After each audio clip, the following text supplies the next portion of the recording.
एक नगर में एक बहुत बड़ा शातिर चोर रहा करता था। और उस चोर के बारे में जानते तो सब थे, पर आज तक उसे कोई पकड़ नहीं पाया था। उस चोर ने अपना पूरा जीवन चोरी करने में लगा दिया हुआ था। उसके पूरे नगर में और उसके आसपास के इलाकों में भी उसके बराबरी का चोर कोई नहीं था। दोस्तों, उस चोर का एक बेटा भी था जिसे वो अपनी तरह एक शातिर चोर बनाना चाहता था। वह शातिर चोर अपने बेटे को हमेशा एक ही बात सिखाता था कि बेटा, कभी भी किसी साधु सन्यासी का उपदेश मत सुनना। अगर कोई तुमसे कुछ कहने भी लगे तो अपने कान बंद कर लेना और वहां से भाग जाना। उस चोर का बेटा उसकी इस बात को बचपन से ही सुनता आ रहा था, जिसके कारण उसके मन में यह बात बैठ गई थी। क्योंकि उस लड़के का पूरा ध्यान चोरी करने पर ही था, इसलिए वह भी अपने पिता की तरह एक शातिर चोर बन जाता है। हमारा ध्यान जिस भी चीज पर ज्यादा होता है, हम उस चीज में माहिर हो जाते हैं। एक दिन वह चोर सोचता है कि छोटी मोटी चोरियां तो बहुत कर ली, क्यों ना आज राजा के महल में ही डाका डाल दिया जाए। राजा के महल में चोरी करने को देश से वह चोर के महल की ओर चल पड़ता है। मार्ग में उसे कुछ लोगों की भीड़ नजर आती है। वो उस भीड़ को देखकर रुकता है और यह देखता है कि वे लोग क्या कर रहे हैं। जब वो चोर भीड़ के करीब जाता है तो वो देखता है कि सभी लोग एक एक करके एक सन्यासी के चरणों में गिरकर उनका आशीर्वाद ले रहे हैं। वो सन्यासी और कोई नहीं बल्कि महात्मा बुद्ध थे। वो चोर बुद्ध को देखकर उनकी तरफ आकर्षित हो जाता है, क्योंकि उसने भी पहली बार इतने तेजस्वी व्यक्ति को देखा हुआ था। अचानक उसे अपने पिता की बात याद आ जाती है कि साधु सन्यासियों से हमें दूर रहना चाहिए। एक बार वह सोचता है कि वह वहां से चला जाए, लेकिन फिर उसके मन में एक प्रश्न उठता है कि पिताजी आखिर ऐसा क्यों कहते थे। इस प्रश्न का उत्तर जानने के लिए वो चोर सभी लोगों के साथ बैठ जाता है और गौतम बुद्ध का उपदेश सुनने लग जाता है।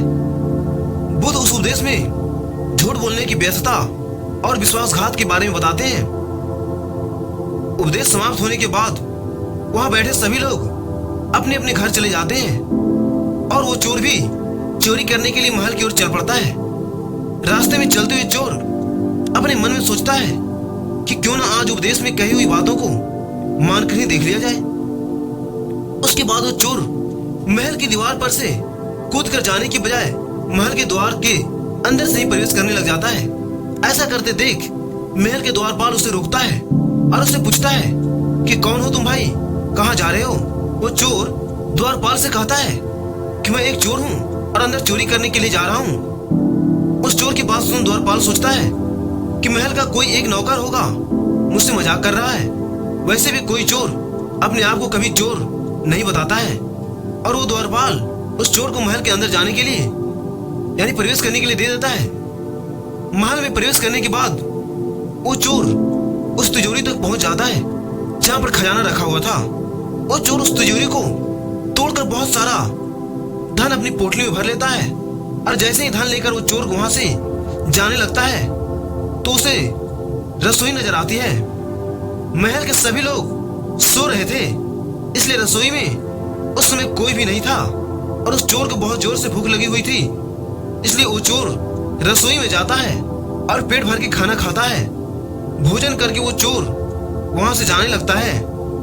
तभी अचानक उससे बुद्ध की दूसरी बात याद आ जाती है कि जिसका हमने नमक खाया है, हमें कभी भी उसके साथ विश्वासघात नहीं करना चाहिए। वो चोर सोचता है कि मैंने इस महल का नमक खाया हुआ है और अगर मैं इनके धन को चोरी करके ले जाऊंगा तो यह विश्वासघात होगा। इसलिए वह चोर उस धन को रसोई में छोड़कर जाने लगता है। ऐसा करते हुए उसे महल का एक व्यक्ति देखता है और वो शोर मचा देता है कि महल में चोर घुस गया है। राजा के सिपाही उस चोर को पकड़ लेते हैं और उसे राजा के पास ले जाते हैं। और उसके बाद राजा उस चोर से पूछता है कि जब तुमने धन को चुरा ही लिया था तो तुम उसे छोड़कर क्यों चले जा रहे थे। वो चोर कहता है कि एक सन्यासी के उपदेश के कारण उन्होंने कहा था कि किसी के साथ विश्वासघात करना बुद्धिमत्ता नहीं है बल्कि मूर्खता है। जिसके भोजन को खाकर हमें जीवन मिला है उसके साथ हमें कभी भी विश्वासघात नहीं करना चाहिए। उस व्यक्ति की बात सुन राजा प्रभावित हो जाता है और उस चोर से कहता है कि यदि तुम ऐसे उपदेश बचपन से ही सुनते आते होते तो तुम कभी चोर बनते ही नहीं। जाओ, मैं तुम्हें छोड़ता हूँ, लेकिन एक बात तो हमेशा याद रखना, तुम सही संगत और सही उपदेश ही व्यक्ति का जीवन बदल देगा। दोस्तों, इस कहानी का उद्देश्य आपको सिर्फ यह सिखाना नहीं है कि आप किसी के साथ विश्वासघात ना करें या झूठ ना बोलें, बल्कि ये कहानी आपको सिखाना चाहती है कि आप बुरे तब तक किए हैं जब तक कि आप सही उपदेश सुनना और सही संगत शुरू नहीं कर देते।